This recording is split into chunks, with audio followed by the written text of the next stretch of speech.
Hello everybody, sorry about my mic being so loud. It's my first video on this, but today we're going to be going over the entire lore of my franchise that I made with my friend, Braden, or the Lost Prep, whatever you want to call him, called Puppettier. Now if you don't know what Puppettier is, it started off as this Gorilla Tag series me and my friend made on YouTube. And we just thought it was pretty good, so we started making like movies about it and stuff. Kept going until we thought it was actually really good. So we just decided we're gonna keep making movies, and we still are gonna make some. It's not over yet, even though we ended it at Eternal End. But anyway, some people are confused about lore, so today in this video we're gonna go over the lore.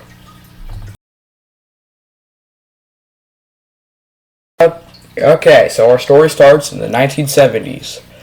So I don't actually have footage for this because we're still working on a prequel movie for this. So when the movie comes out, you'll see the actual footage. For now, you're just gonna have to imagine it all in your head until you get to the actual movies with footage. Anyways, let's go.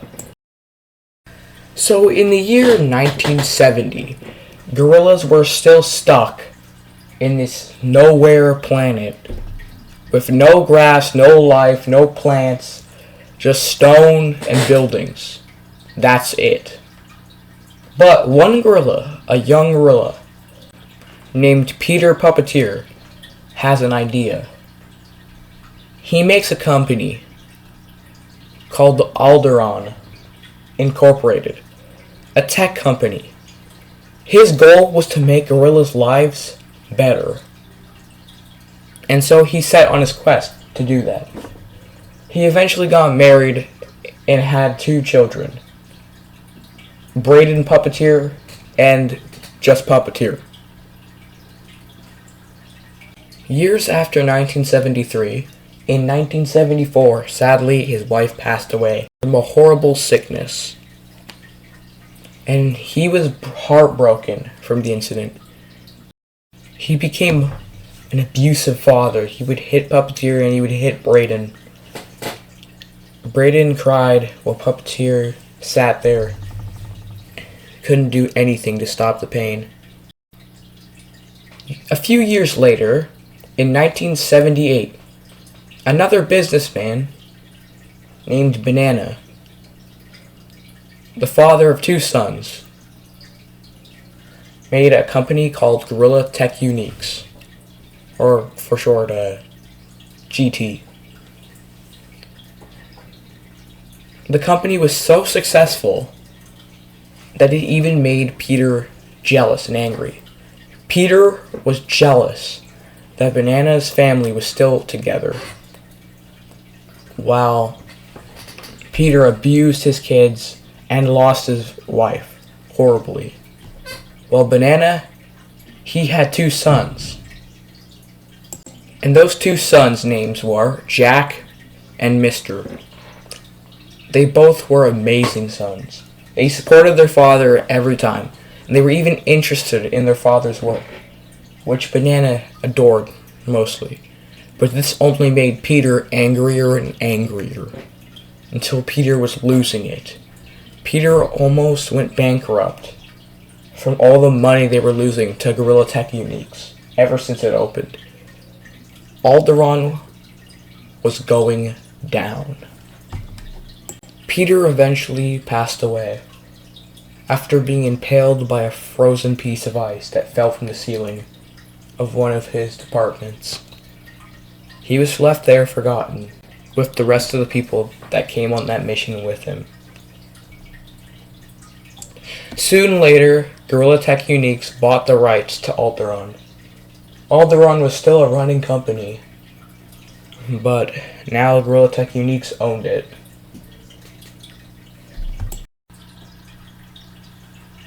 Well, now we enter the 1980s. I can finally show you footage of this because these are real parts of the movie that have been filmed, but I'm going to be explaining it, so hope you enjoy. The year is 1980, when the first son, Braden Puppettier, decides to team up with Gtag Uniques, the company his father hated from the start. So he meets these two different people, an archaeologist who works for Gtag Uniques, and a mysterious employee who's not named. They find suits and eventually use those suits from the company to eventually go on their mission, which Gtag Uniques decides to send them out to find life on another planet where gorillas can move from the rocky planet to somewhere with more natural life, like plants and trees, for gorillas to live on, instead of this rocky city planet. So they blast off on their spaceship, heading to different planets. They find mushroom planets and cold planets, all kinds of different planets, but none of them seem habitable, until Puppeteer comes across something he doesn't remember. Puppeteer comes across what seems to be his father's remaining impaled body on a cold, freezing planet that used to be his father's old department for Alderaan, before everything went bad. This is where they made their experiments, but seems most of them failed. Puppeteer couldn't handle it and eventually runs away. Puppeteer turns on his friends and eventually tries to hurt them, but his friends find a way to calm him down by taking off the suit. It seems like there's something wrong with the suit. They all eventually find a new home, which they call Forest. They talk about building places like canyons, naming this place Forest, getting rid of the water and making a place called Beaches, and even clouds. So they start getting to work to make that dream come true. They finally found a place habitable for monkeys, but this place isn't what it seems. Gtag Uniques eventually turns into an entertainment company seeking money. They create a theme park in the city, which they know lots and lots of kids will enjoy. Meanwhile, they do their dirty work underground, working on their experiments. But the park failed due to multiple murders. But then, one of the managers of Gtag Uniques decides to show up and start murdering more children, because he was the one behind the murders. So he decides to lure children by giving them certificates and bringing them on a field trip through the destroyed theme park, which used to be a fun place where young children could wander around. One of the victims, named Adam, was smart enough to figure out about this.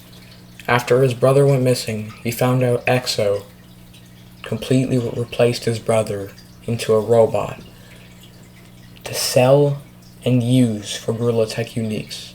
He called it the upgrade for the future of technology.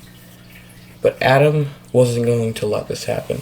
Adam found a way to connect his old brother's mind back to the robotic body, and the robot turned against Exo and used its shredding form to shred Exo into pieces.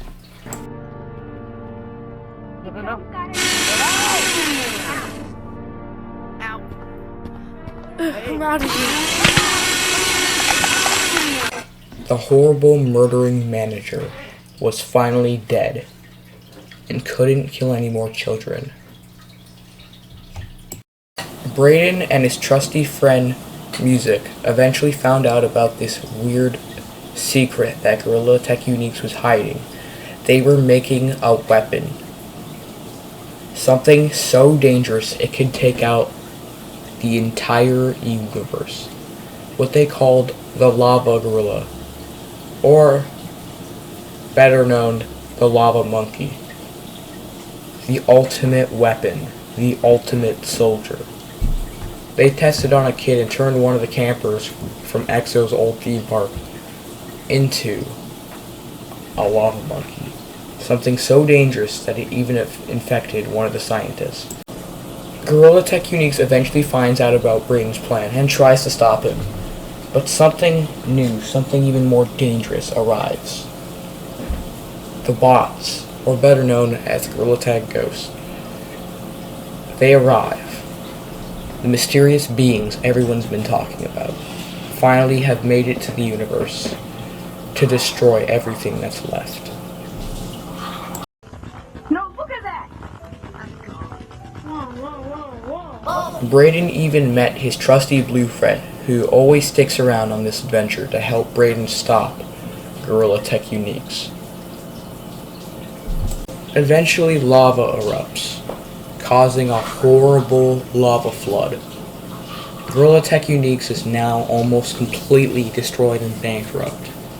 So, one of the sons, Mr. the son of Banana, decides to take over his father's company and lead a team of people to collect any rocks they can, any shiny rocks, any crystals, for money, and they believe the best way to stop the lava so they can collect all their greeds and goods is by blocking it off with rocks and water. Mr. isn't doing this to help everyone. He's doing this for his own good, his own family's greed. Gorilla Tech Uniques' plan ends up failing due to one of the experiments escaping and trashing the place.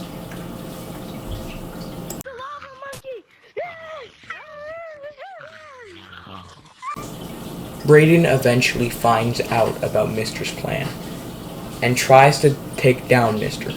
But Mr. tries to escape and flee the crime scene he's committed and all the greed and problems he's caused.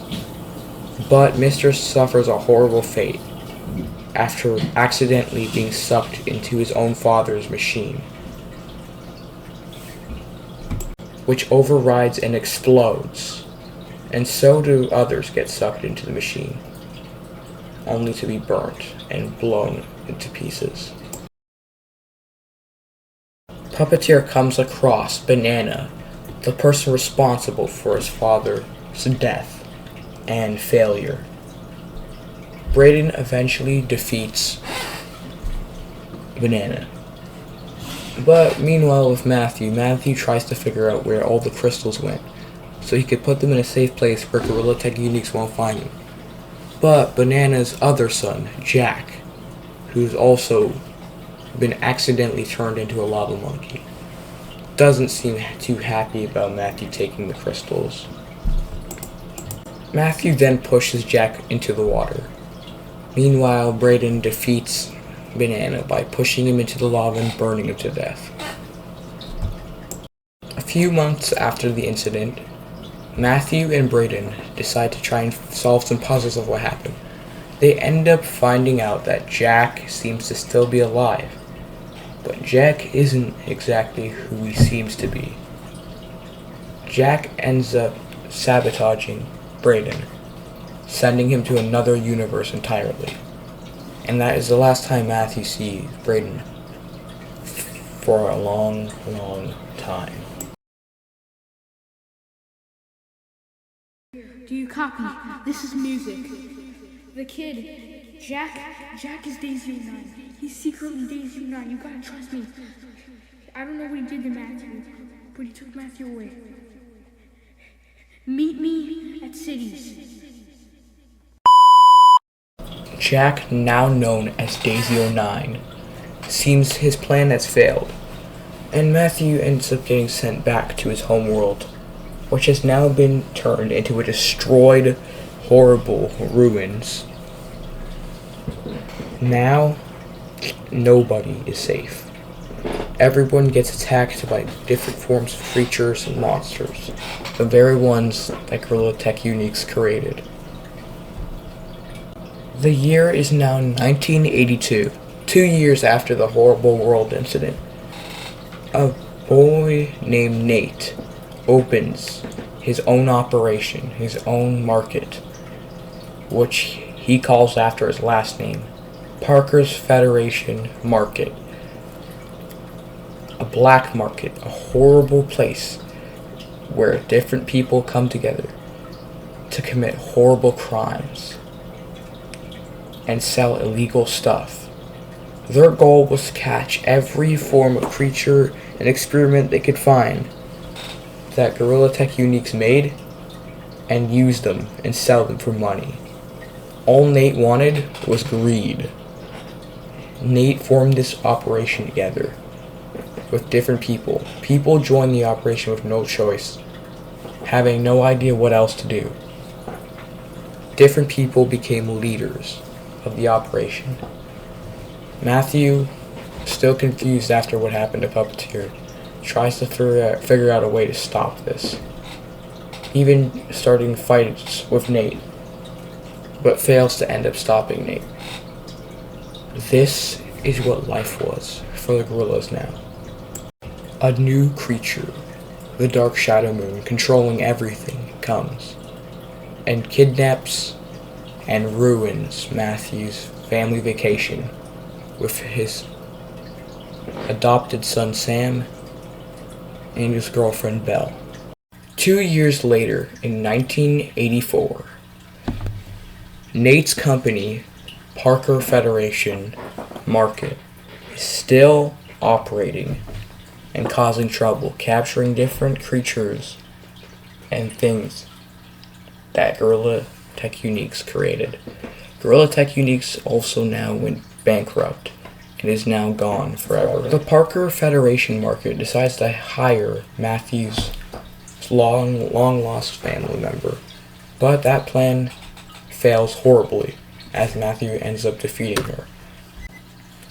People form together and create a new government, the Gorilla Age Republic, a new form of government to keep people safe. They act as officers and the military. They take care of the universe now.